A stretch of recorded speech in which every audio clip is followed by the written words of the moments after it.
يا سبحان الله على تقلبات كرة القدم.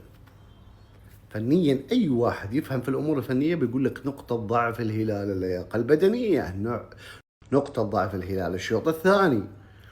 اليوم اللي قدمه الهلال في الشوط الثاني في الأشواط الإضافية عكس ما هو. يا أخي كرة القدم بلا منطق، بلا منطق بصراحة. يعني لو تجي ترسمها، والله أنا زايد ولدي يقول لي أبوي الهلال بيفوز، الهلال بيفوز، الهلال بيفوز.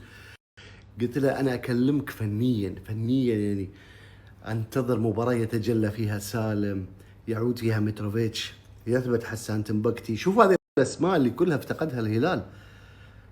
يعني تحس ان المنطق بس تتخيل تشكيلة السيتي، تتخيل هالاند، تتخيل مرموش، تتخيل فودن، تتخيل، تقول لا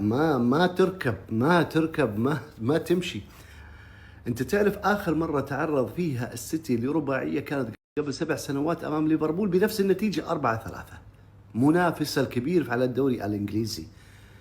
اليوم اول فريق عربي يفوز على فريق اوروبي، اول فريق اسيوي يفوز في الادوار الاقصائيه على فريق اوروبي.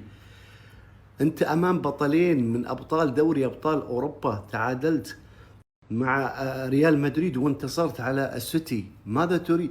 يعني هلالي الان لو الاقيه في الشارع يقول لي انا ما افكر الا بالوصول للنهايه، اقول له يا اخي من حقك. والنايمين اللي ناموا بدري وينكم؟ اصحى يا نايم ووحد الدايم.